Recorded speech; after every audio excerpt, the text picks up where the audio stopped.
What's up, people? It's your boy, Level Head, back with another Live and Level Gamers podcast, episode 137. Too much double dipping. We are live and direct, all in your eardrums, beating on your eardrums like a native. Well, I don't know where I can go with that. That don't sound too kind of racial, so let me stop. But anyway, what's up, Keith? What's up, bro? My bad. I was trying to get off mute. What's up? Nothing much, man. So it looked like it might be me and you tonight. K-Bum 20 is actually in his dashiki, walking into Black Panther.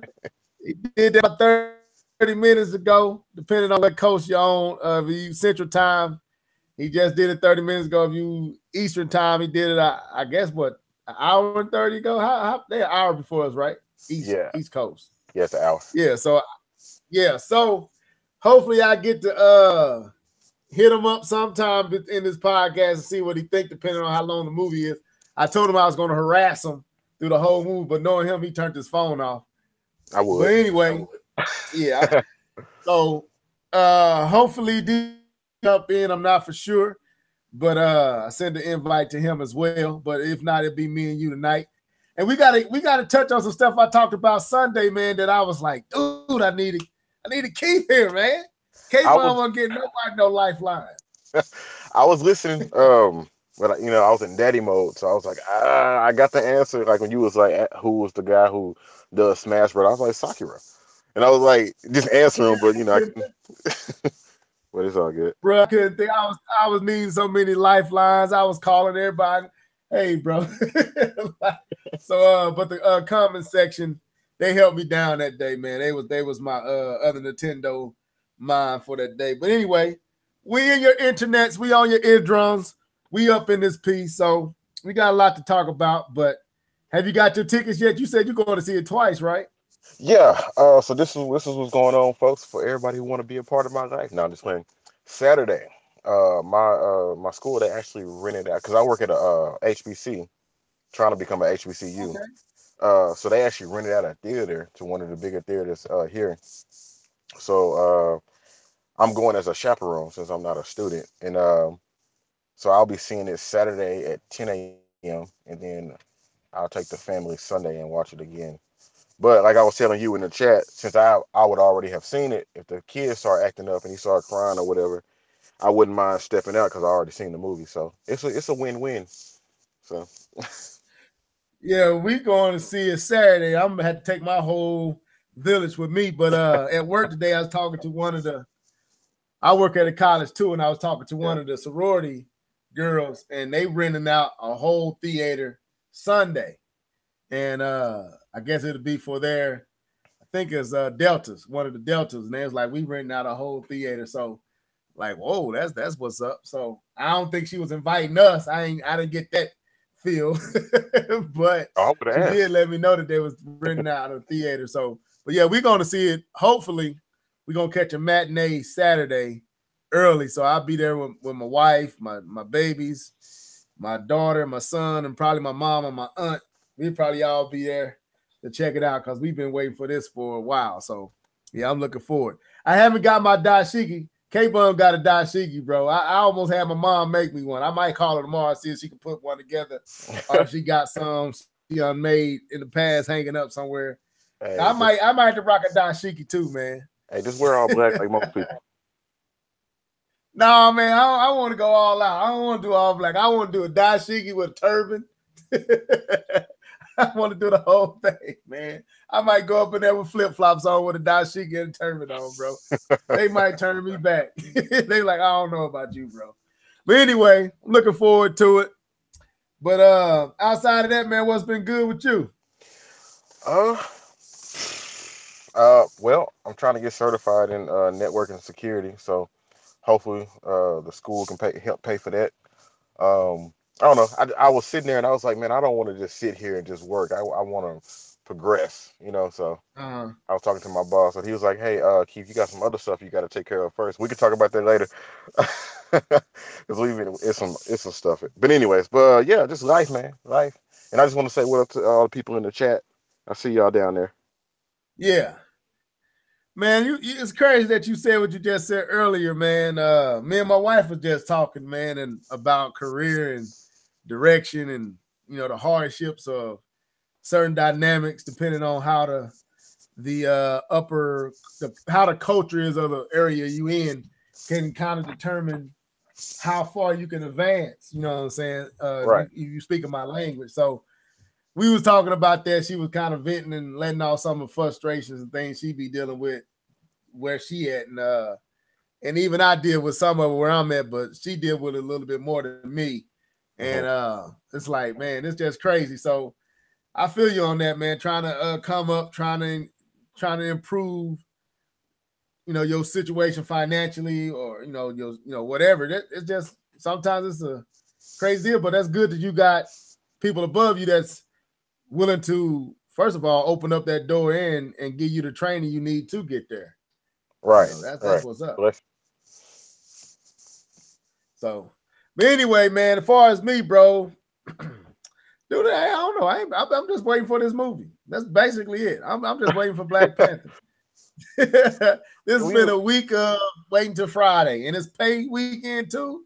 We both got paid this weekend, so it's gonna be fire. Anyway, so go ahead and go into what you've been gaming on. I'm gonna run upstairs real quick. I'll be right back. But go into what you've been gaming on. It ain't gonna be much of a conversation, folks. I have not been playing anything. I've been thinking about it. People out there that's listening to my voice. No, I haven't played a single game. I've been wanting to. I still got Assassin's Creed on the press play button, and then I've been thinking about the Zelda thing, but I just hadn't really been in the mood. I don't know if anybody in the chat has been feeling that way. If y'all want to, say what you want to say, but I haven't really been feeling. I've been watching people play like Nia and some other folks that I follow. They've been gaming, and a lot of it looks fun, but I don't know. I just haven't really been in that mood. But I'll get there. I'll get back. I don't know if Level's back or not. He's not back yet. So the last time I played a game was Assassin's Creed, and I was playing around with the HDR function. If anybody have the PC version, it looks really good. And the game is actually pretty good. It's like the first Assassin's Creed I've actually like really dove deep into. Kind of got some Witcher aspects to it. Sound like Level is back.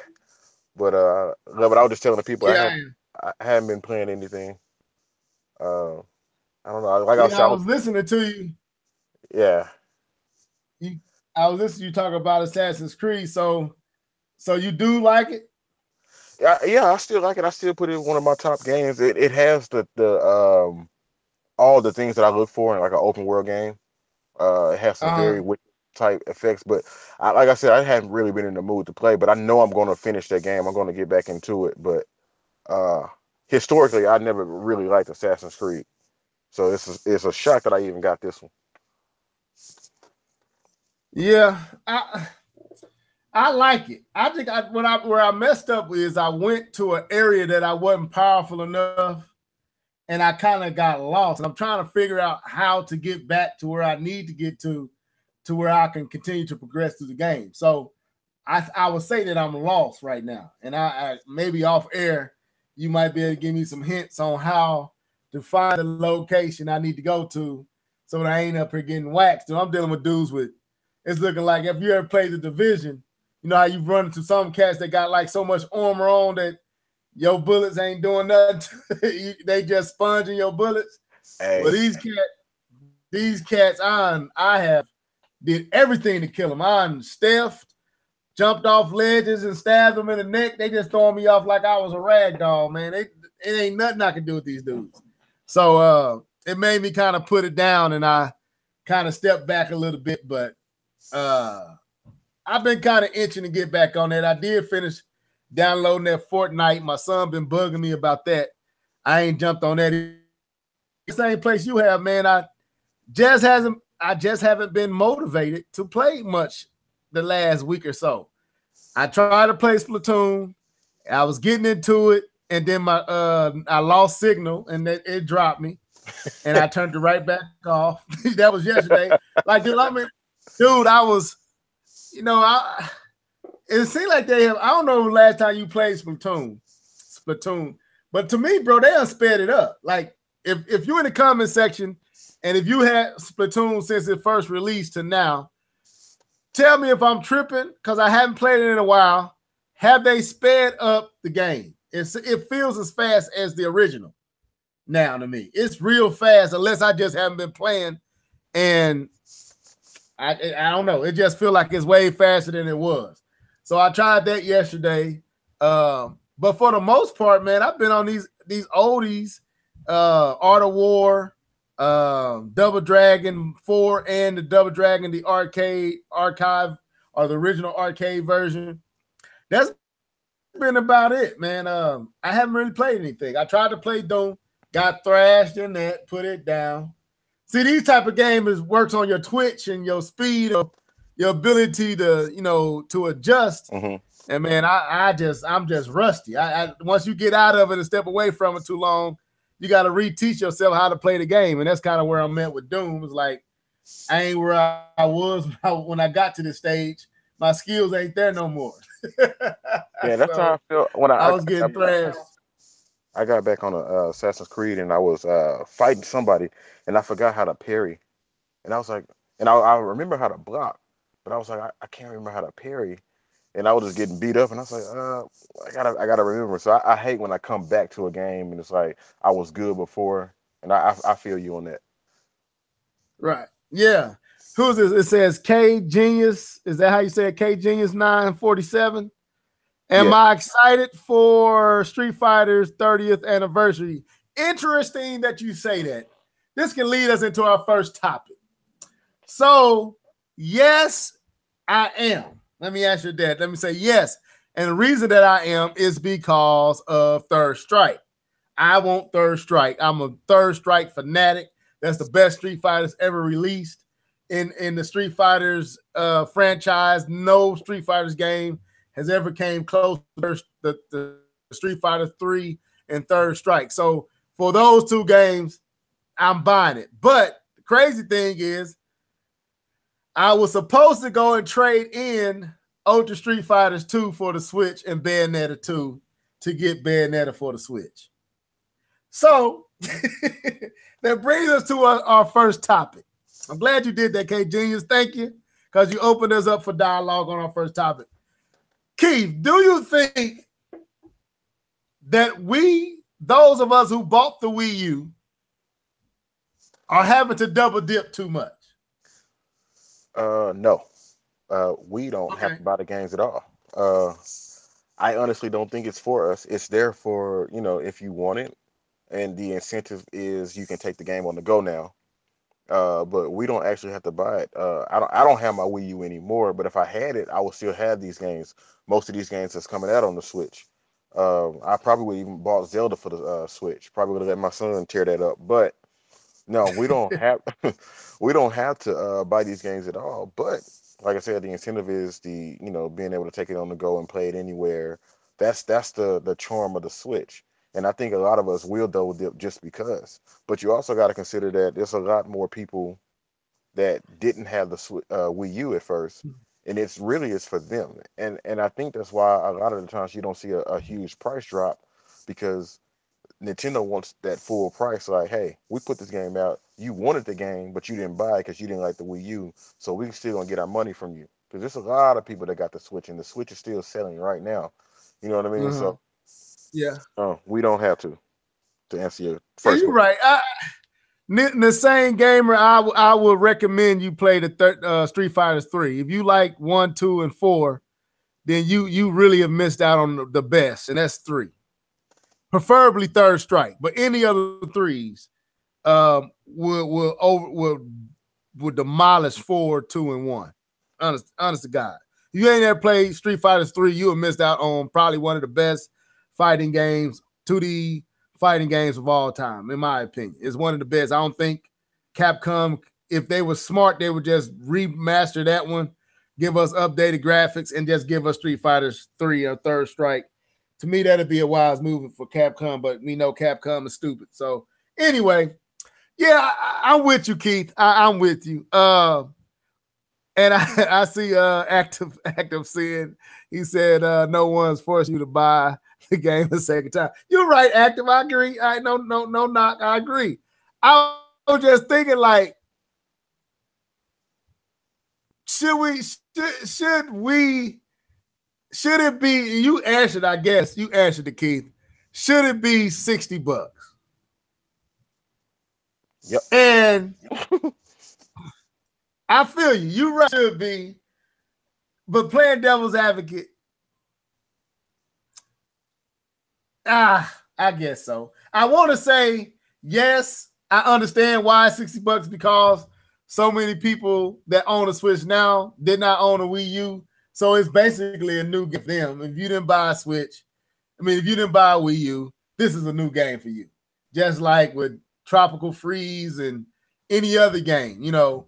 But I wish they would kind of, like, for those of you who have already bought Bayonetta 2, if you still own it, you want to trade it in, they give you some kind of good deal for it. Like something like that. I agree. Yeah. Yes, if they could do something like that, because they did that for the 3DS. I remember when they dropped the price of the 3DS, they did something for those who bought the 3DS. Originally, they did something to offset and to kind of to show love and appreciation to those who bought in early, while making a price cut for those who didn't. They was going to buy in at that time. So I don't know if Nintendo could have did something like, if you own Bayonetta 2, if you own Tropical Freeze, if you own and you want the new version, bring that version in. We'll give you an extra amount of credit for it.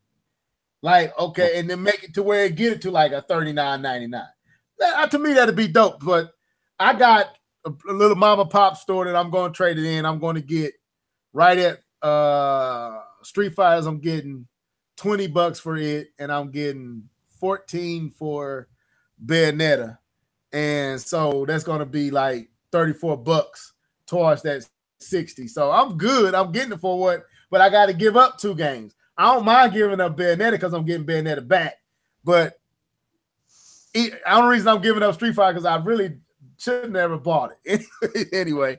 So what you say, actor? They aren't going to do that. They know Wii U owners are the most diehard and will buy anything anyway. Laughing. You're right. I agree with you. Can't knock that.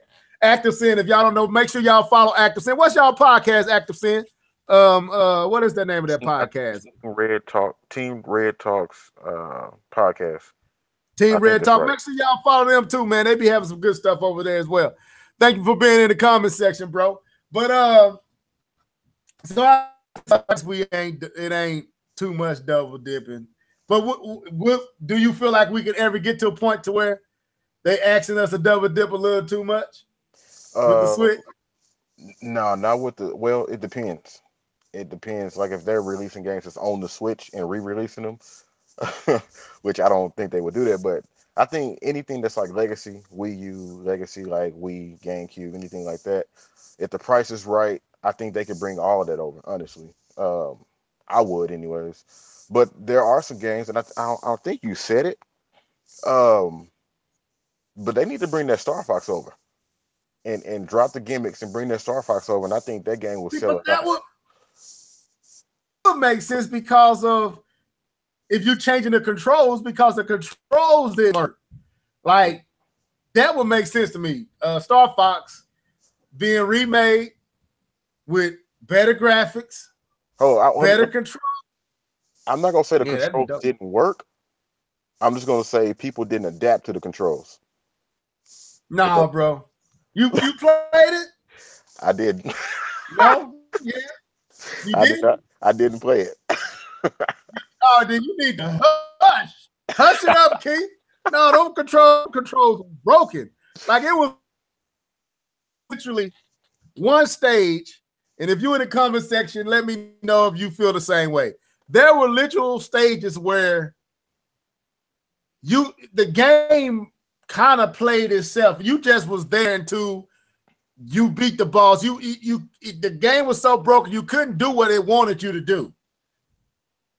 And to me, I figured out how to play the game. It was just it didn't make you couldn't do it. You couldn't do what it wanted you to do because when you would go into the cockpit mode, you lose the ability to know where you at in that space. So you hitting the sidewall, you hitting this, you hitting that.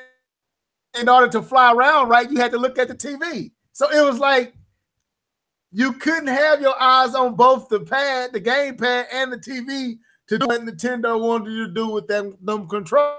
Aiming was dope in certain parts, but when you fought a boss and you got all this projectile and all this stuff coming at you, and they hit these small little things on his chest or on his side or on his tentacles or whatever, you can't look at the controller of the gamepad and fly the ship because you lose all direction of where you at on the stage.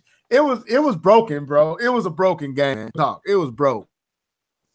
I think the idea behind it though is like, consider yourself like you're driving your car, right? Like you're driving your car, you got the controls, but you're looking outside of your window, so you're moving left and right. But that's you being a real person. You can't. I'm with you. You can't do that in a video game. Not here. Like I think Star Fox, if they had did VR at that time, it probably would have worked in VR. But trying to make that's kind of what they were trying to do. But it's like a fake VR, and it didn't work. So if they would have they might try to do VR. You heard it here first. They're gonna do. It was like. It's like. If you was like taking your analogy, and if we breaking up, let us know, as I don't know if we breaking up. But it's like if taking your analogy, Keith, say you in the car seat driving the car looking out the front window. When it came time to aim, it's like they took your head and put it on the bumper. You can see better, but you don't know where your hand's at the drive. You know what I'm saying? You don't have no sense of where do I need to go to drive, because I can see, I can aim better now, but now I lose all direction of where I'm at. Around me where the car is at, I can't see the car.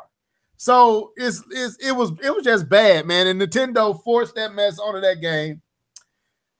Like Active said, we loyal, and they thought our loyalty was going to get them over. And I think they got their first rude awakening with that game. I think the Wii U and games like Star Fox show Nintendo, okay, we love y'all. We love what you make. We love Mario. We love Zelda. We love everything that Nintendo do. But we ain't finna be boo-boo the fool for y'all. You know what I'm saying? You got to do what's right if you want us to keep following you, man. So, yeah, I'm with Active. He said speed it up, add more enemies, take that motion control, put traditional Star Fox controls. I say revamp the graphics a tad bit. The game could have looked a lot better than it looked. I think it looked better in Bayonetta 2 than it looked in the actual game. If you ever played the Star Fox part in Bayonetta 2, that looked better than the actual game looked.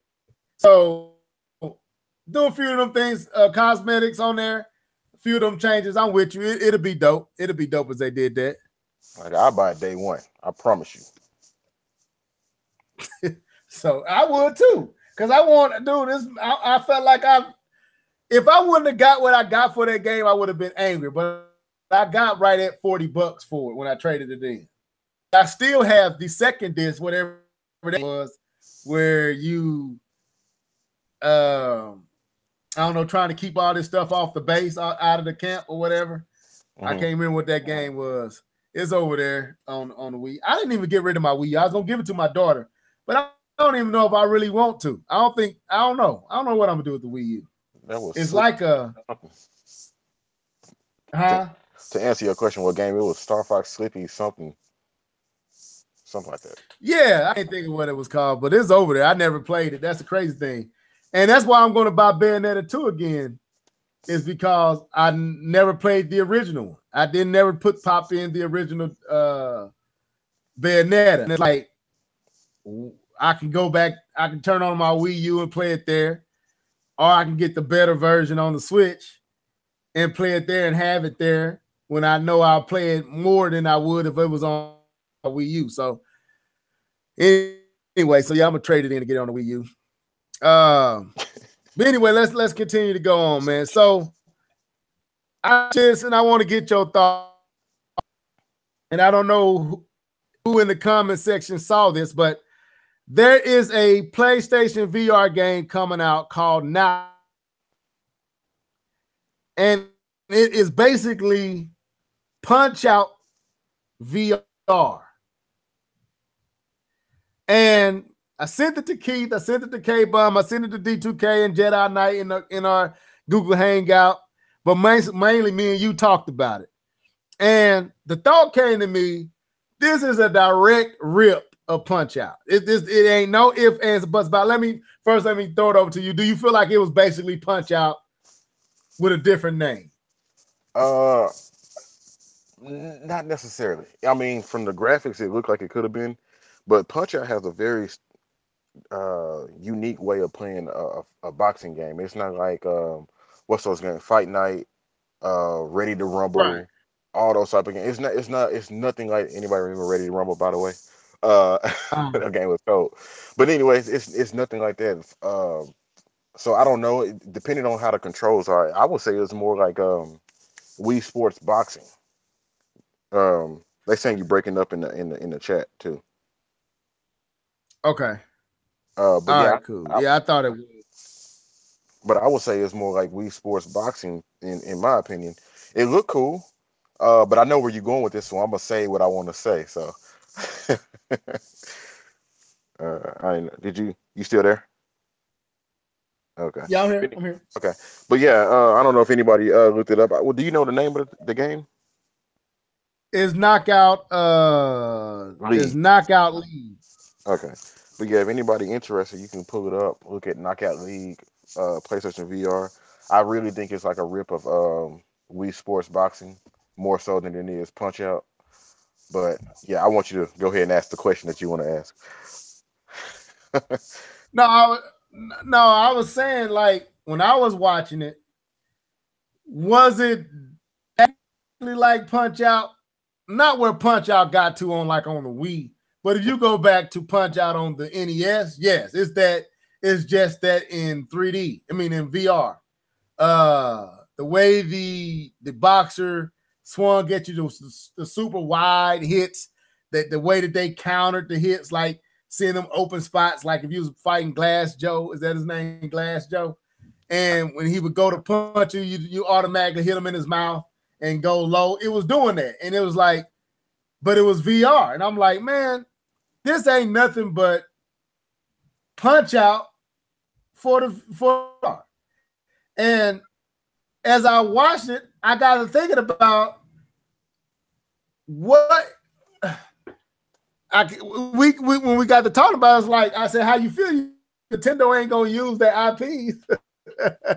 Here we go. Then they fought, and it goes back into the conversation me and K-Bum was having last week that I wanted you here for, and I'm glad we got the people we got in the comment section. They can kind of dialogue with us as well.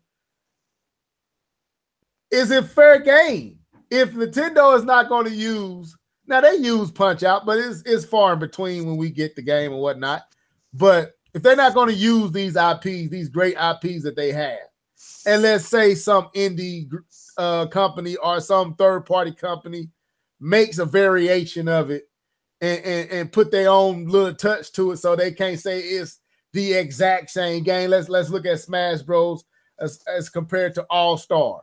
Like, let's say Smash Bros. Was left on the shelf for a decade and we didn't see it, and All Stars came out in that somewhere in there, or Brawl Out came out, or some other Smash Bros. Clone came out, but Nintendo never gave you Smash Bros. Can you get mad at them? Nope. and should you be mad at them? Because I was like, this is a straight ripoff, and then I was like, wait a minute, but Nintendo, hey, if you don't see the value, if you don't see the need and the desire and the want for games like this, and you had the platform where it really was shine, then I can't get mad at a PlayStation or a Microsoft or some indie group or some third party taking them titles and revamping them into their own skill or own idea and bringing them out and reaping the benefits from it. That's how I feel about it. But yeah, I agree. It's like what Nintendo needs to realize is, yes, Sony and Microsoft are competitors, and even Steam. You know, you got indie developers and stuff like that. But they also got to realize that people grew up playing Nintendo and they became fans of Nintendo, and they are still fans of Nintendo's IPs. You know what I'm saying? And it's like, why do you think we have so many like F-Zero type games on the market? Because people want F-Zero. Nintendo won't give us F-Zero, so people are making their own. What's the one that's on the Switch right now that was came out on the Wii and the Wii U? You bought it. Fast Racing, Fast RMX. Yeah, Fast RMX. That's because that game was developed and created probably because that developer or those people wanted. I think it's one guy in it. It's one or two guys, but It's a small team. yeah. What's the name of that group? I can't think of their name right now. I ain't said it in a long time. But it's like 3 or 4 people. It ain't a big team. But they want an F-Zero game. And because Nintendo is like, well, I don't, well, Miyamoto really is like, I don't really know what I can do with it to bring it forward, blah, blah, blah. Well, you know what, Miyamoto? We're not going to wait on you. We're going to make our own. You know what I'm saying? If you said this looks like Punch Out to you, and these developers may be fans of Punch Out, and they're like, well, I can't wait on Nintendo to keep not making these games, so let's just make one and do what we want to do. Same thing with, well, Smash Brothers is a different thing. I think people just want to see different characters fight, but then you got games like Brawl Out that's on the Switch, and there's some other. If you go to Steam or anything like that, there's other clones of the Smash Brothers formula outside of All Yeah. Stars. So Nintendo has to understand that people are fans of theirs, although they may not be selling like they used to. As for in recent years, people are still fans, and they're fans of these IPs, and they miss them, and they want to play them, and they want to see what Nintendo can do with them to bring them into the new generation. You know what I mean? So Yeah. if Nintendo doesn't do anything, yeah, I feel like it's fair game now. Because I guarantee you, if Mario Odyssey hadn't came out, we will see a Mario clone, and not a whatever that Fox was on the Xbox. Lucky Tales. I ain't talking about that mess. I'm talking about we're gonna see a real deal Mario clone because somebody wants to play it. I mean, people are literally trying to remake Mario 64, and I think Nintendo shut it down. People are fans of these games, and Nintendo don't necessarily use all of their IPs. Yeah, we still get Zelda, yeah, we still get Mario, we get Donkey Kong every now and again, but there's other IPs that people really want to play, and Nintendo has to recognize that. That's why these games keep getting made. These things that they have to that Samus game, Metroid game. That's why they have to I go was ahead. just going to go there. That's crazy. I was going to say, look at Metroid Mania. Those games, like that's all basically want a 2D Metroid game. So they made variations of Metroid like games that wasn't Metroid, and they literally created a genre called, I guess it's called Metromania or something like that. So Metrovania. I think it's like Vania is I said I thought it was Mania, but so it's Metroidvania. But yeah, yeah, it's like cross between Metroid and Castlevania, but I actually don't even know how that even makes sense. Uh, okay, well, I know a lot of them games play like Metroid. You know what I'm saying? Grind fest, a lot of side scrolling, a lot of difficult games, and it's like indie titles galore that bar heavily from Metroid. And it's like, why did it take Nintendo so long to make a 2D Metroid Prime? Metroid game? Why is we just now getting a Metroid Prime 4? Why haven't we seen an F-Zero? Why did they do Star Fox the way they did Star Fox? Why haven't we seen a Kid Icarus title that isn't Uprising? You know what I'm saying? Why? It's like, bro, y'all, and I want you to get on this because I wanted you there this past Sunday. But it comes off like y'all just wasting titles. Y'all wasting IPs. Like, Nintendo has some great stuff that people talking about. We want new IPs, right? We want new IPs. I'm like, I understand that being said with Sony and Microsoft, but Nintendo has enough older IPs that they don't even use, that they don't even have to make a new IP. All they got to do is bring up some of these older titles that they have and revamp them and reimagine them for modern current gamers. It's like, you wasting titles, bro. You wasting IPs. You wasting characters. And I don't know. It's like seeing that knockout league VR, and it's like Nintendo could do like they did Punch Out for the Wii. Hopefully they do a Punch Out for the Switch. That go for to me that go plays more like Punch Out for the Super NES. Not I like the Punch Out for the Wii, but I would rather have one that's more in line with the Super NES version, and some of the stuff that they did on Punch Out Wii, but do it in a more serious tone, like they like Punch Out for the Super NES. Like to me, it's like so much they can do, man, that they ain't doing, in my opinion. Yeah, but one thing about your Kid Icarus thing, I wanted to say this, and you kind of said it last week, and I was listening to you guys, and you said that Kid Icarus could literally be what Zelda used to be, and I agree with that. Yeah. But I think Nintendo is thinking the same thing, and as far as like, what would a Kid Icarus game really be? I think what they did with the Kid Icarus Uprising, to me, that was like Sin and Punishment a la Star Fox. Yeah, it was Star Fox. And it was like I don't think that's what the game. I don't think that's what Kid Icarus should have been. And I think that's what Nintendo has a problem with, because you'll hear Miyamoto talk about, well, we developed this game and then we attached our IP to it. And I don't think they have developed a game yet to attach an IP to it yet. And I think that's why they don't have those games out yet. But they need to work on them. That's a stupid. Okay, I know I'm finna go into an area where I'm finna ruffle some feathers, because I know Miyamoto never says anything that's ignorant. But to me, that don't work for everything. You shouldn't make a game and then plaster a character on it that you like what they were gonna do for Splatoon. You make a great game and then you glue Mario and Metroid and everybody on it, where that wouldn't have been the right game to have Mario them running around. But now you created a game and you created the Squid Kids, what you call that? What you call Inklings. You created the Inklings. That makes sense. You already have a formula for Kid Icarus. You don't. It's self-explanatory, like you said. With Uprising, it was basically a rail shooter. Mm-hmm. That's what it was. It was a rail shooter. It was not Kid Icarus. It was Star Fox.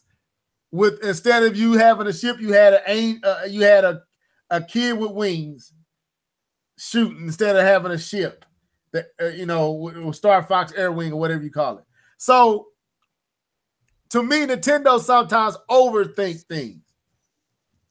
Where if it's just, and this is what I think sometimes, and I forgot who said this, but sometimes you need some youth up in there, somebody that ain't been looking at this so long. Just like when you're doing music, you get what they call ear fatigue, where everything just starts to blend in and you can't make out nothing from the other. You can't make out this sound from that sound because you've been listening to it for so long. You can't see where to go with it. You might have to hand that over to somebody else who hasn't been dealing with that for that long, and they have new, fresh eyes, fresh ideas, fresh take that would make sense. So to me, with Kid Icarus Uprising, like, I don't know who thought of this would be dope if we just make a Star Fox and put Kid Icarus instead of this. I don't know who thought that was dope, but to me, and then the whole stylish idea was, to me, stupid. Like, why put it on the 3DS? That's another thing. Why did y'all put it on the 3DS when you had the Wii there? You should have put it on the Wii. So all those different things, man, on the Wii U, all those different things is like overthinking, in my opinion. And a lot of these IPs are not getting an opportunity because Nintendo either overthink it or they stay close to what they always do. So with Mario, they can stay in that same frame. With Zelda, they broke the mold with Breath of the Wild, but before it was a tried and true formula.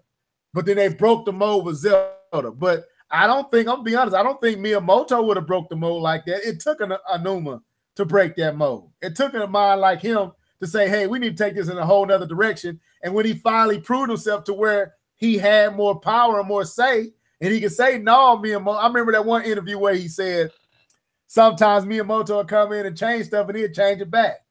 I don't know if you saw that one. Like Miyamoto will come in and make certain changes, and you know, he might not have been there. Miyamoto might have came through and thought this should be changed, this, that, and the third. And he said when he came back, he'd end up having to either tell his team to go back to the direction we was going to go in himself and make those changes back to what he see the vision as. And it's like, maybe you just need some fresh, like I think Aonuma should take over Kid Icarus. You know, I think what he was done with Zelda, to me, is proof that he can handle a title like Kid Icarus. You know, that's me, but you wasn't here. That's the only reason I'm bringing this back up, because I wanted to hear what you had to say. So go ahead. Well, I wanted to say something to the whole Zelda thing. I don't know if I'm trying to look them all up. The history. I'm on Wikipedia. I'm trying to see who was the producer, because I think Miyamoto really only did the one and two, and those games were drastically different from each other. I want to say when it started getting that formulaic tone was with A Link to the Past, and I don't think he actually developed that one. So I just wanted to give him a little shine. I could be wrong. Somebody in the comment section could correct me. But yeah, I do think sometimes there's a lot of overthinking, or maybe even underthinking. You can look at a character like Kid Icarus and you say, what is it about this guy? And he's an adaptation of a Greek mythology anyways. So it's like, let's look at Kid Icarus. What does he do? Oh, he has a bow and arrow. He can fly. What can we do with that game? And it would make sense for what they did, but is that really what you should have done? You know what I mean? Like, right. What's the characteristics of this character that we can, you know, tell a really good story with, and go from there? And you're right, but the whole 3DS thing is that it's easy. One, it's easy to put games on 3DS. It's cheaper, and we can test the market better than we could with the Wii U. So that's why a lot of those. Just imagine, Keith, for a second. What was a major problem with the Wii U? It didn't have that day one, that early title that would make that it entice people to buy it, right? It didn't have its Breath of the Wild to launch with. It didn't have its in the first 3 months big title. It launched with New Super Mario. It launched with Zombie U. And the one game that everybody was looking forward to, which was Rayman Legend, got basically moved back to release with both the PlayStation 3 and Xbox 360 port. So the Wii U had, like, that game would have been perfect for a launch with the Wii U. And to me, it's like the 3DS had legs. It had strength. It had enough titles. It probably, by that time, it had its Pokemons and all that to where it was driving folks to the 3DS. You needed that same attention to drive folks to the Wii U. And to me, Kid Icarus would have been better with more graphics. Take that whole story, a whole voice acting. Like, that's the thing that boggles my mind sometimes with Nintendo. And I told K-Bum this is going to be a Nintendo all day conversation, because he ain't here and it's just me and you, so we can talk Nintendo and not worry about anything else. But anyway, it always strikes me as odd as the things that Nintendo would do for the 3DS that they won't do for their home console. Like, 3DS had voice chat. 3DS had a major title with voice acting.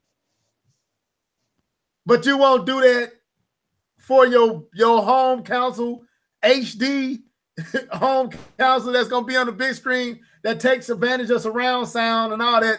You won't do that for that platform. But you do it for this 3DS handheld, and you put all that energy into the handheld that you didn't do for the Wii U. That, like, stuff like that is like you shooting yourself in the foot. And like I said, nobody ain't throwing shade, because the Switch is doing great. Nintendo is doing great.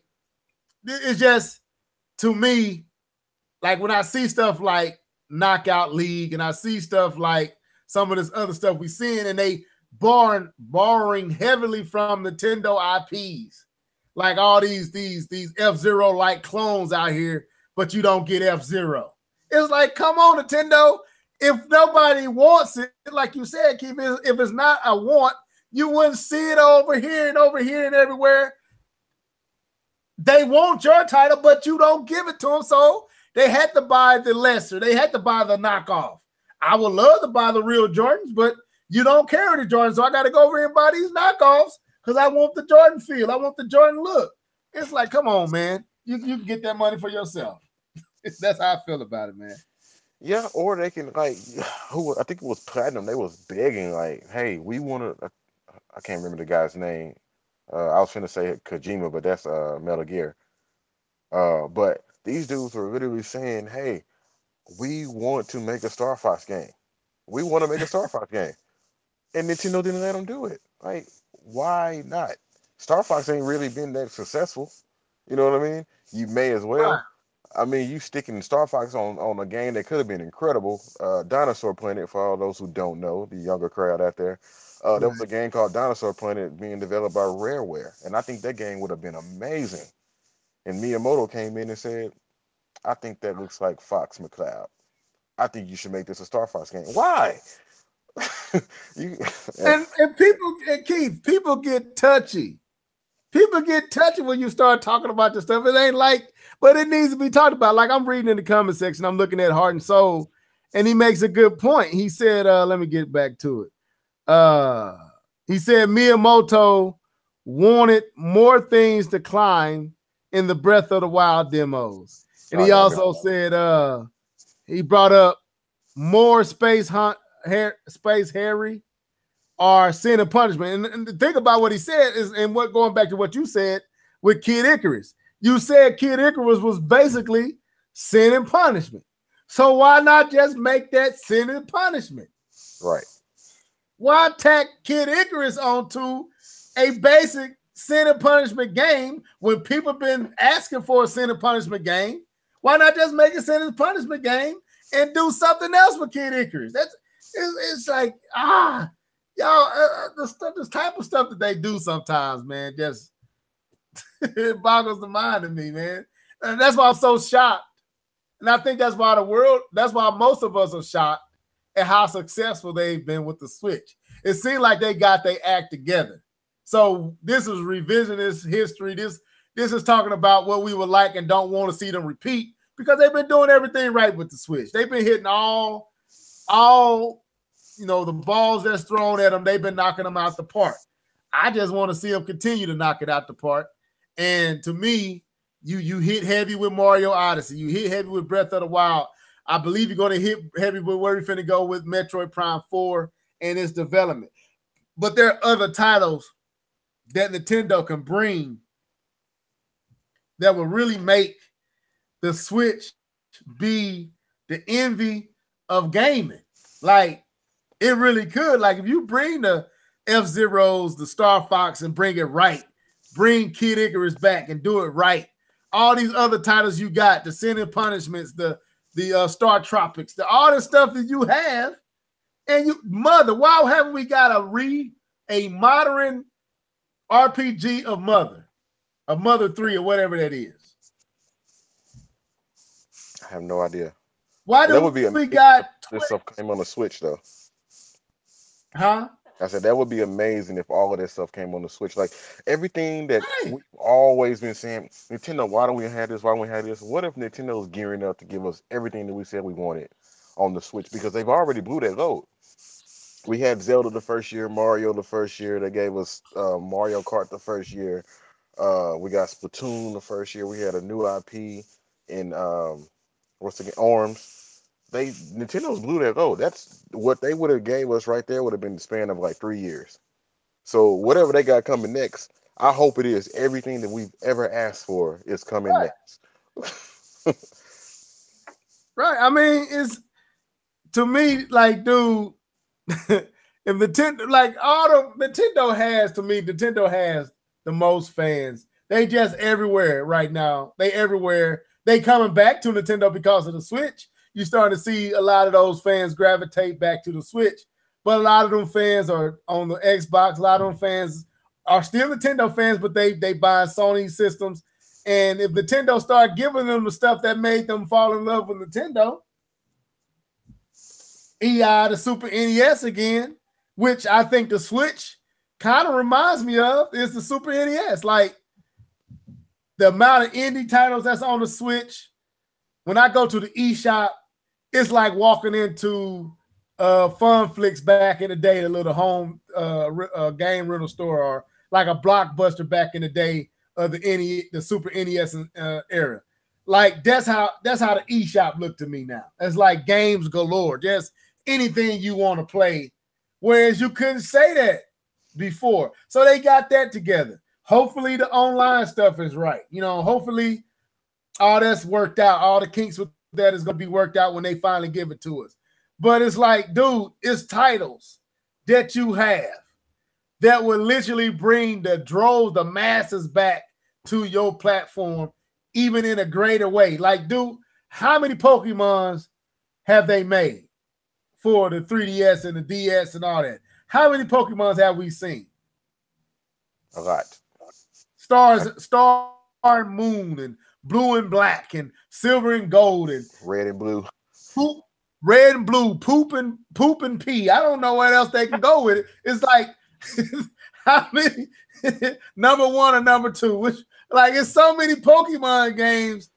Like, dude, you telling me you couldn't break somewhere in there? And I know Pokemon's coming from a different division, a different its own entity. I'm just saying that the fact that so many are made, so many Mario titles are made, so many titles with Mario in it. So it's like, dude, give some of these other titles a chance and give it the budget that you give a Mario Odyssey, that you give a Breath of the Wild, that you're throwing at, I guess you're throwing at a Metroid Prime 4. We're about to go into that topic. I think if you give some of these titles that type of attention, bro, you got a smorgasbord of games now that you don't have to depend so heavily on Mario. Go ahead. I'm listening. Oh no, I would just I pretty much agree with everything you're saying. I was gonna give Truth some light. He said Nintendo is waiting on Black Panther to drop, and then they're gonna start dropping everything. Right now, Black Panther too heavy, so Nintendo like, nah, we can't compete. But no, I pretty much agree with everything you're saying. We can get on to that Metroid though, if you want to. Okay, I'm finna go, but let me answer hard. So I'm not saying that with Uprising that it was a bad game, but what we saying is Uprising wasn't a Kid Icarus game. It was Sin and Punishment. That's what we saying. It was Sin and Punishment, or to a lesser degree, it was Star Fox. So even though they gave Sakura freedom and Nintendo let him do whatever he wanted to do, what he made was a game that already existed in the genre, in another genre that Nintendo already has. He basically just put Kid Icarus on a Sin and Punishment game. He basically put Kid Icarus on a Star Fox game. He didn't really give us a Kid Icarus game.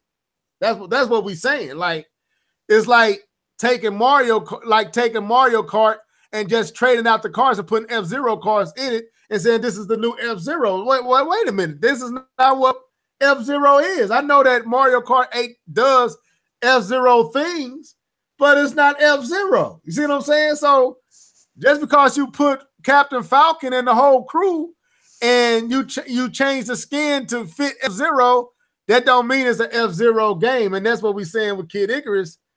The Uprising was not really a Kid Icarus game. It was Sin and Punishment. That's what it was. Or the first one of the things you said was it also could have came out on the Wii U, because the Wii U didn't have that big blockbuster title. So it was that like too. You could have put this game here in the same capacity that it is at 1080p or 720p or whatever, in the same capacity that it's in, and it could have moved units for the Wii U. Instead, you let the Wii. Back to what you were saying, level. It does irritate me because I'm sitting back thinking like Nintendo World. Really? No, Nintendo Land? Really? Ah, That's dude, I was going there. But go ahead, go ahead. Nintendo. Like you put this device out there with nothing compelling. Yeah, Mario. I think Super Mario Brothers U sold a lot. It made its money. Nintendo made their money on the Wii U despite the overall sales.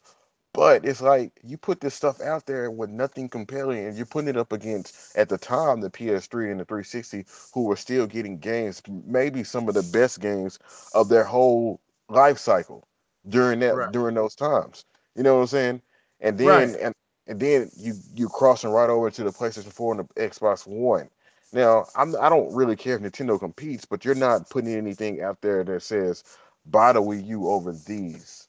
You know what I'm saying? I think Pikmin came like the next year, which was great, but there was a lot of games that was being delayed or just not coming that should have came. Mm. So it, Nintendo wasn't there, and I know that's why they showed up on the Switch. They showed up on the Switch strong with guns pointed at everybody, like, "Hey, we taking names this time." So that's why the Right. Switch is doing so well because Nintendo was like, "No, we can't let that happen again." And that's what the problem was. If that one title, Kid Icarus, could have changed all that. We got one title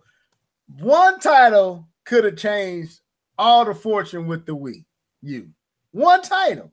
Like, if they had a Breath of the Wild equivalent for the Wii U at launch, that would have set that system on a whole different path and projection. It was because of what you said. I was finna go to Nintendo Land. Nintendo Land was overthinking. That's what it was. And I thinking back to that time and that era, we tried to make all the excuses for what Nintendo Land was, thinking that greatness was going to come out of this. Ideas were coming out of this game, and it was basically a taste and a teaser and a sample of what Nintendo was about to do with the Metroid Primes and the Zeldas and all the stuff that was on that game. And because of that game, we couldn't get to any greatness for real on the Wii U because that game killed any desire to want to buy the Wii U. So that's my point. It's like, I'm so glad to see what the Switch is doing, the sales that the Switch is generating, the excitement that the Switch is gaining, the appeal and the way it's selling in America, the way it's selling in Japan, the way it's selling in Europe and other places is great. What Nintendo did the first year, like Keith said, they came out guns a-blazing. They taking names. They putting the barrel in folks' mouth saying kiss it. They doing it all, right? And where we are. But we like, now where we got to go, because they shot a big load. They shot a assault off last year. That shrapnel scattered everywhere. It hit everything, and it took out everything in its path. So now where we going? Because Keith, you hit it. We seen Breath of the Wild. So we got our Zelda. We got our Mario. We got Splatoon 2. We got Mario 8. Only thing we didn't get was Smash Bros. Last year. And we got Metroid Prime 4 and the Pokemon coming. What else coming? So I'm hoping that Nintendo is thinking like, all right, fellas, it's time to bring out these bazookas that we've been sitting and holding back for a rainy day. It's time to bring this stuff out. It's time to let them have it. And they got the titles. They don't have to create any new titles. They don't have to create any new IPs. They have the IPs to do it. They have the IPs already. That's like is it Stanley Lee? What's his name? With Marvel Comics, what's his name? Stanley. Stan Lee. It's like Stan Lee having all them comic characters that he made and were made great, like Spider-Man and Hulk and all the other ones, Wolverine, all the ones that he made, and then he sit on them and just keep giving you one or two of them all the time. And then people's like, you need new IPs when he got 100 characters that he ain't even did nothing with. You know, that would be pointless. Nintendo has the equivalent of the Marvel Universe in games. in their portfolio. They got all the Marvel characters made behind them. All they got to do is release them. They don't have to make nothing new. They don't have to make a new character. They don't have to make a new villain, a new hero. They got 20, 2 or 3, they got 20, 30 of them that they ain't even showed you that they've been had. So I don't know. It's time for Nintendo to open up the vault and let these games have some air, man. That's what I'm saying. I hope they do it with the Switch. They said they got a 7-year plan with it, so they better be doing something. I just hope that whatever retro making, I hope it's great. That's another thing. We ain't heard nothing from them. I guess we done hurt some feelings because we went from 10 views to 4. Can't say nothing about Miyamoto. But anyway, we here to keep it real. So let's keep going. So Metroid Prime 4 has been, we talked about this Sunday, but we Keith here, so I got to talk about it again. But it was rumored to be being made by Bandai Namco. Now it's kind of been confirmed. It still ain't fully confirmed, but pretty much it's confirmed that Bandai Namco is working on Metroid Prime 4. Now what we learned is through Dr. Trey, 80, I think it's Dr. Trey 81. Shouts out to Dr. Trey.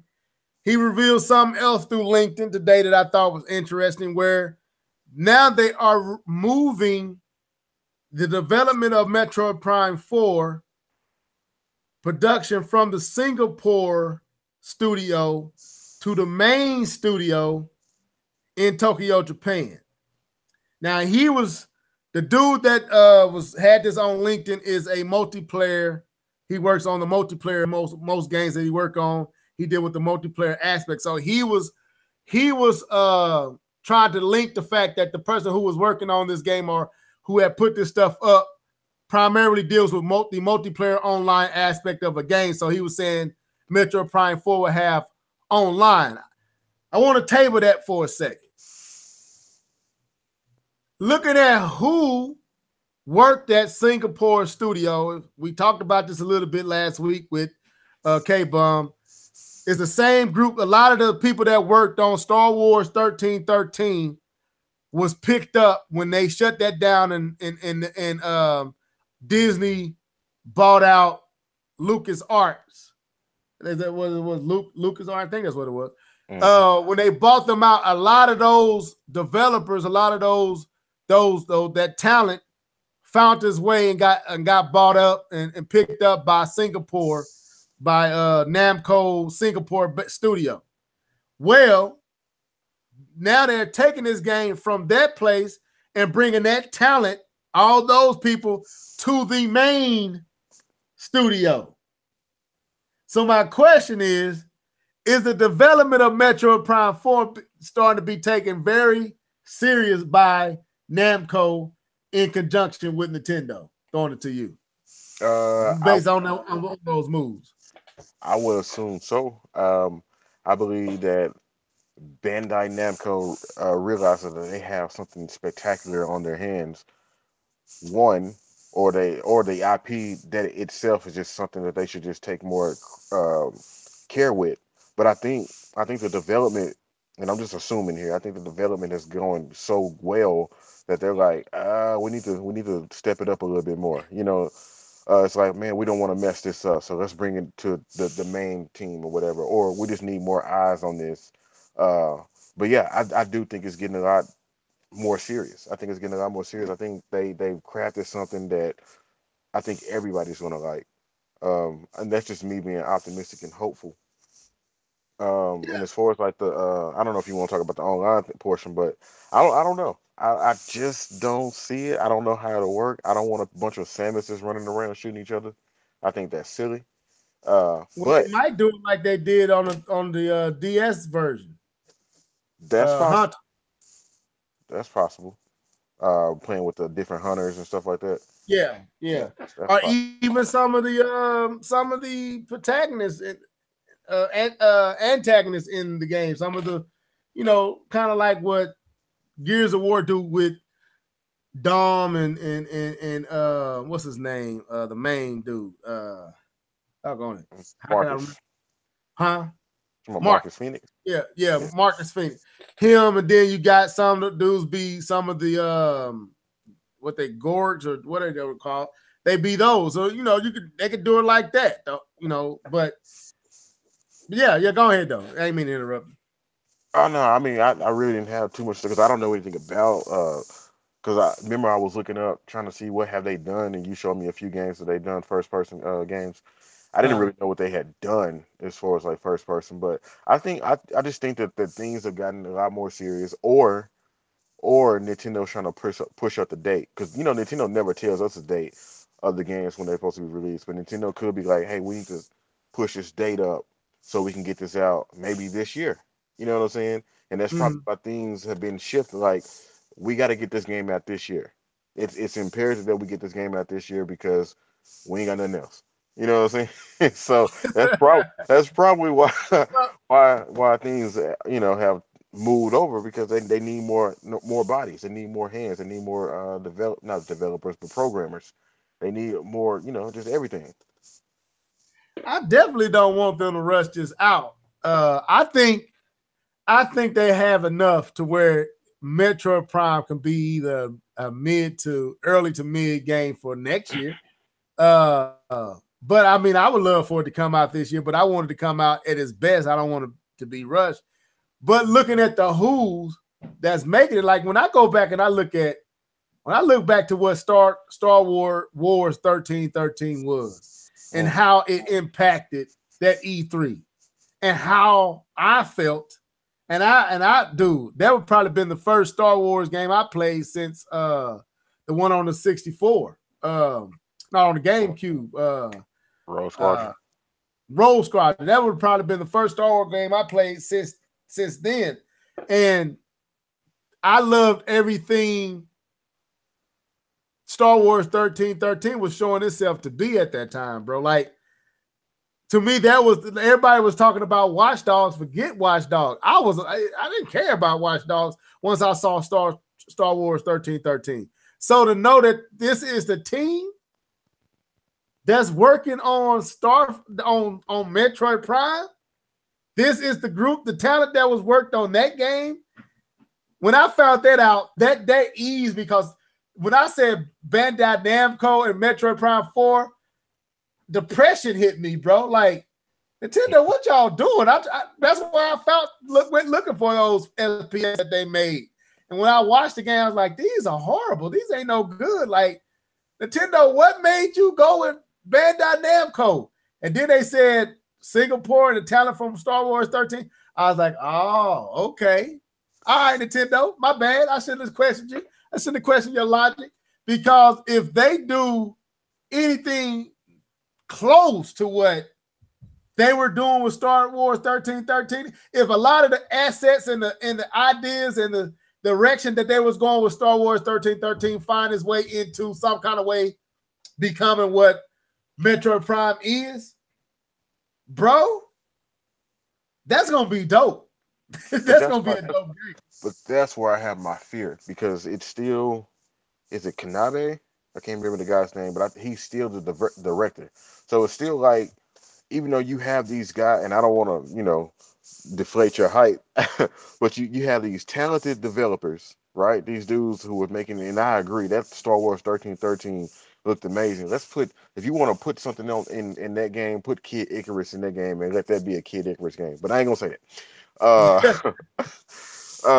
But you got these dudes who are making this great game, but they have a director that says, no, this has to be like this. And it's like, we have a voice, we want to use it, but we have to follow this man's rules. We have to follow this man's guidelines to making this Metroid game. And that's the only downfall. If he allows them to, bring that grittiness that they would bring into Star Wars 1313, oh, we have an incredible Samus Returns on our hand with Metroid Prime 4. But I feel like they're gonna Nintendo it up.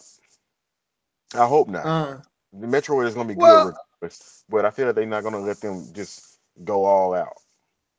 Well, I'll say this: looking at what the same dude, if I'm not mistaken, was the watchman on the wall for Metroid Prime with Retro Studios, right? Mm-hmm. I think he's the same guy that was tasked with managing the direction of the game with Retro Studios. Am I wrong on that?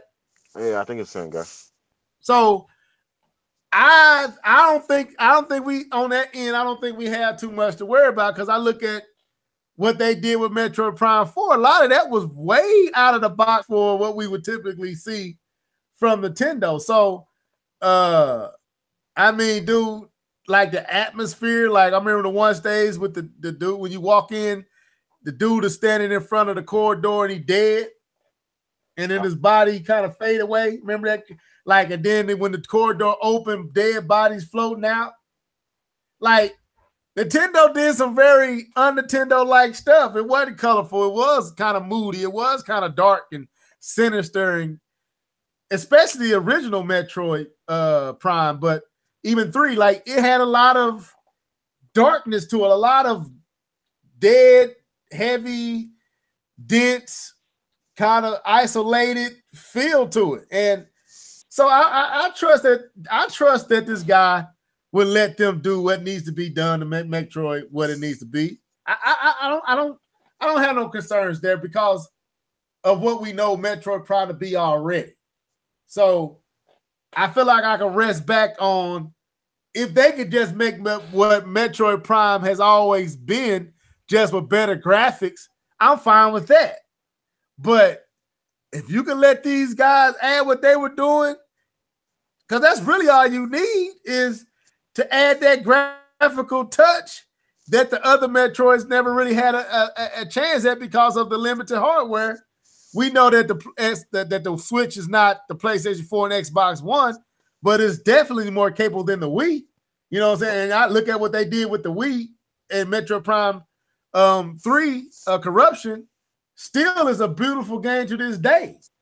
So I can only imagine what they can do with the Switch. So I don't have no concerns on the direction of the game under this dude's hand. I really don't. I feel like we can rest. We can rest on that. I hope so. I hope you're right. Regardless, I'm getting Metroid Prime 4, but it don't really matter. Just make sure it don't look like what's that game that we hated? Metroid Prime Federation Force. Oh, Metroid. Just don't. Yeah, no. Now if they do that, no, you're right. And I can't. Like I said, Metroid Prime has already established itself. You know, to me, you would have to go backwards to mess up Metroid Prime. You would literally have to go backwards. Everything is set up for you. All you have to do is make that better. That's it. You don't have to do anything but make what it is better. You can make the exact same game, just give it a overhaul in visuals, and you did it. You know, you literally had to go backwards to mess that up, in my opinion. Man, don't do me like that, Keith. Don't have me concerned that they gon' mess this up, man. Because I just got on my fear with Bandai Namco. Now you making me concerned about the from Nintendo messing it up. Well, no. Now, if it was Miyamoto, I'd be concerned. let me look at it a different way. It could just be, hey, we're gonna let these guys do it, but I'm going to direct and make sure it's still a Metroid game. Yeah, that's what he's there to do. Yeah, that's from my understanding. That's what he's there to do. He's there to make sure whatever this Singapore team and whatever Bandai Namco's Tokyo studio is doing is true to what Metroid Prime is. Long as it's Metroid Prime, they fine. So if they want to try new things and it makes sense to a Metroid Prime game, it makes sense to add that or remove that.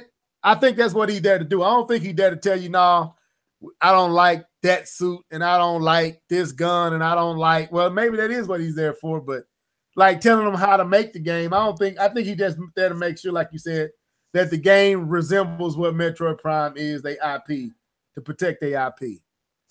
I would love to have a Metroid Prime remake just to get our mouth watering for it. Well, there is rumor that there possibly, as Metroid Prime 4 is being developed, that there is supposed to be rumored that there's a possibility that a trilogy is being worked on that updates res the graphics. I don't know if it's a total remake or just a up resing of the graphics, but supposedly the trilogy is supposed to come with HD graphics, but it's rumored. I don't know how true that is. So, we had to see what Dr. Trey come up with. That brother been on it, man. Look, you gotta get. I saw it. I ain't gonna go into it. I said I avoid all the negative stuff, but you gotta give the dude his credit, man.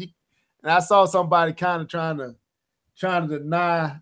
deny what he did. It's like, dude, just give the man his credit, and it just meant you was wrong, bro. I don't know. I don't understand what is wrong, folks that's saying, hey, I was wrong, he was right, and moving on. I don't get that. But anyway, I ain't here to dialogue about that. But I saw that too, and it was an unnecessary back and forth. Because like once yeah, I don't want to. I'm with you. I don't want to go into it, but it was like once Trey broke that news, then it was like people had to start talking now, and even you have publications like IGN who had to bring him up, and some other I think it was Game Explain, IGN, everybody started bringing up. Eurogamer. He got mentioned. It like what I noticed was everyone gave him his credit. That when he broke the story, the first person I saw carrying it was Game Explain, right? They carried it. They said a guy by the name of Dr. Trey found this on LinkedIn. They thought it was interesting. They carried it. They kind of gave it its validity. When they kind of gave it its bigger platform, so did the IGNs and all the other ones. When they saw what Game Explain shared, then you saw the IGNs, the Eurogamers, and all of them kind of confirming it and running with Dr. Trey. It was just one individual on YouTube in the Nintendo community that kind of was trying to act like it was fake. And it was like, dude, he was right. And then he tried to kind of make it be that it was an imaginary argument. He was trying to make himself look righteous and clean. It was like, no, dude, you can't do that, bro. Not after the fact. Yeah, it's like, dude, that's admit you was wrong and get a dude his credit and move on. It was cool that Trey, a person that's down here with us, broke that. Not an IGN, not a Eurogamer. It was some regular person broke it. That was cool to me. I'm proud of Dr. Trey. But anyway, ain't for us to dialogue about. I don't want nobody pulling us into no drama on YouTube. Done with that. So, but yeah, man. Any other topics? That's about all I got. Has anybody seen Black Lightning, the TV show? Have you seen it? Not yet, man. You should. Not yet. Download that app. CW app is free. At first I was like, it's all right, but I really like the structure of the show. I like the fact that his daughter is getting into it now. Nobody knows that she's getting into it, but she's becoming her own. So far, I think it's only like 5 episodes, but it's pretty cool. It's not like, I know you probably watch The Flash, Arrow, and all those shows. It don't have that same structure. Like this show, it'll come on, it'll tell a story, and then it go off, and it's a continuation of a story. It ain't like who's going to be the villain today, or we got a new villain today. No, they actually have a story. And that gets like real boring at times. But this show has like a story that it's trying to tell, and I like it. I think it's dope. I hope they Now where are you watching this at? Because I gotta figure out where you watching it. It's the CW app. That's what I'm watching on. You can download it on your Windows PC. You can download it on your phone. If you got Chromecast or anything that casts, you can cast it to your TVs and you can watch it on your TV. Okay. It comes this on ain't on cable though. It is on cable. It comes on CW, but I always watch the show after the fact. I don't like watching TV when it comes on. I watch it when I feel like it. Okay. So yeah, it's a dope show. Black Lightning, and the music is good too. I've been hearing about it. You ain't the first one you the first one that told us about it, but you ain't the only one on her talking about it. And you actually one of many voices that's been saying this is a good show. So I might need to go see if I can either catch someone on demand or something and see what it's about. Let me address Cornelius. I don't want to give the wrong impression, bro. I want new ideas too, like you said with Breath of the Wild, but Breath of the Wild was a new idea for current IP. The IP is not new. The idea around the IP is new. And that's what I'm saying. It's kind of it's not that I want Nintendo to go back into they vault, pull some of those NES titles and give them new ideas for the title instead of like what Keith was saying, making a game and then trying to find one of their IPs or characters to put on the mascot of the game. It's like, why don't you make a game built around this mascot or built around this character instead of making Splatoon and having the first idea be, let's put Mario on it, or Smash Bros. And you put Mario as one of the fighters, the combatants. That made sense for Smash Bros. That wouldn't have worked for Splatoon. We wouldn't have. Could you imagine losing the ink, the ability to go into the ink form in Splatoon and just having ink blasters with Mario and Samus? Would it be as fun and as cool as it is having the Inklings? See what I'm saying? Like, Sin and Punishment would have been better to just make Uprising, Sin and Punishment, and give Kid Icarus a whole nother idea. I mean, that's what I'm saying. But I feel you though. I want new and better. I just feel like Nintendo has enough of stuff that hasn't seen the light of day. It will be considered new. That's what I'm saying. Like, a lot of these kids and a lot of gamers don't know anything about some of these games. They don't know nothing about Kung Fu. They don't know nothing about Kid Icarus. They don't know. So it'll be new to them. You got to be 30 and plus to know about them games.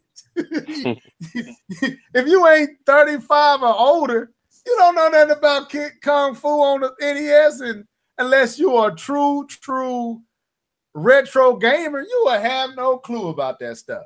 Some of the games and some of the stuff that Nintendo got that they just sitting on. Excite Bike, just sitting on it. I remember when they made a Excite Bike for the 64. I think that's what it was for. They remade it and made it a real dirt bike game. It was a dope game. But we don't get that no more. And it's like, it's so many games that Nintendo like, and even stealing from other companies. Like, so K-Bum put on K-Bum liked and shared a link on Twitter that was talking about the desire for Def Jam Fight for New York and Vendetta to come back. Remember those games? Mm-hmm. Nintendo, like, okay, let's look at ARMS. Just imagine. That's why I say sometimes Nintendo be overthinking, because ARMS is really to sell the Joy-Con motion. But is ARMS really fun? See what I'm saying? Like, okay, it's cool that you can do these wire arms, but would it have been cooler to take the ARMS characters and put them in a wrestling arena and give them over-the-top moves like All-Star Wrestling and Def Jam Vendetta and all them? That would have been way more appealing than ARMS. Yeah, wrestling would have been a whole lot better. Hey, can I say something to Cornelius? Yeah, go ahead. He said actual bounty hunting. That right there, if you don't consider what he just said, actual bounty hunting. I agree with him. Man, like, I'm actually going out, like, here's a hub or wherever the little hub things that they go, and it's like I can go out and bounty hunt, and to get your upgrades, you have to actually complete the missions. But I know that's not Metroid Prime, but man. Well, you can add, but Bubba, if you watched the video that I showed you, it makes sense why they went to this studio to make Metroid Prime 4, because the Star Wars 1313 was based on a bounty hunter, right? Oh, and yeah, the game was based around Bubba. I think it was Bubba Fett. Yeah, Bubba Fett. Mm-hmm. He a bounty hunter, and Samus is a bounty hunter. I don't see why that wouldn't be Metroid if she had missions where she had to go and capture, because that's what you did in it was kind of like that in 3 Corruption, where you had to go out and you wasn't tracking them down, but you end up fighting all those different corrupted soldiers or whatever they was, fellow bounty hunters. You had to go out and track them down, so and fight them and subdue them. So they can flesh it out with a better story and make that more bounty hunter like Cornelius is saying, rather than what we typically do with Samus. So I don't see that being a far-fetched. And like I said, this company that they got, the studio that they got doing it, that's what they were already doing with Star Wars 1313. That's what it was. You was a bounty hunter before he became the Boba Fett that we know. It was showing how he became that character, how he became this renowned bounty hunter. Now they are making Star Wars. They're making Metroid Prime 4, a bounty hunter. Anyway, let me stop, man. I'm getting excited. But yeah, man. I just feel like Nintendo overthinks things. I think they used to be a little bit more simpler than they are now. And I guess the more you expand, the more you innovate, the more you bring newness to a genre or to what this thing is in gaming, I guess the more they feel like they have to do. Like, to me, Orange will be way better as a wrestler. Because the truth is, most of your attacks is body slamming the character. You grabbing them most of the time because you can't hit them hardly. So you got to keep grabbing them. You grab a person 3-4 times in a row. But just imagine if you took them same characters and made a wrestling game. It would be dope. They still have an opportunity to do that. So I do agree. Right. I think we said that before. Wrestling would have been. Yeah, I think you brought that up, or D2K. One of y'all brought that up. Somebody did, and like actually give them like storyline.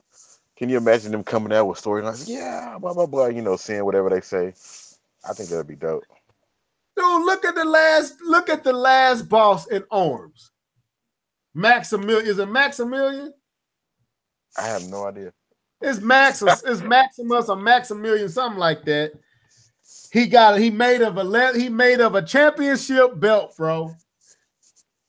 He looks like a wrestler. He looks like a over-the-top WWF super exaggerated character design. That's what it looks like. Like a superhero. He over the top. It would make all the sense in the world, man, for that game to be shoehorned, ripped up the arm stuff. Let's get all that stuff out the way. Give them a box arena and make a wrestling game and give them over-the-top wrestling moves and let us just have 4-on-4 matches online. Like, boy, that'll be crazy. Nintendo need to hire us, Keith. That's what they need to hire. I'm ready to work. I'm ready. I'm ready. Give me that. Give me Miyamoto money. Let me take over. I guarantee you. I guarantee you, we will be doing some dope stuff, man. Nintendo, I take a job any day, bro. Any day. Y'all need my direction. You need Keith ideas in his direction, man. We can help y'all. We can help y'all, man. Anyway, anything else before we get out of here? I'm about to hit up K-Bum, see if he answers his phone. No, that's it for me. All right, then. Well, we're going to get out of here about 25, 30 minutes early tonight. Well, this has been the Live and Levels Gamers podcast. This was a Nintendo-only podcast tonight. Hope y'all enjoyed it. Hope y'all out watching Black Panther. Let us know what you think. Hopefully, I'll see it this Saturday so I can talk to these fellas next Thursday so I don't be left out of the conversation. So with all that being said, keep signing yourself out, and then I'll sign out and we can go on what we got to do. Wakanda. No, hey, man, it was a good conversation, good podcast. See y'all later. See y'all next time, and be safe. Weather out here tripping. It's getting hot and cold. We don't know what we're doing.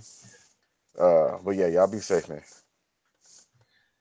Yeah, man, y'all be safe. Make sure y'all go out there and get some of that Black Panther on. Support the cause. Support Marvel. Let's do it big. Let's make this the biggest Marvel movie to date. Let's set records this weekend. I hope we do. I hope we break it down to the point that can't nothing pass it. I hope that the Avengers, Infinity Wars can't touch it. That's how bad I want this movie to do. I want to make Infinity Wars have to work hard to surpass it. So let's do that. Till next time, folks. This was the Live and Level Gamers podcast. Deuces.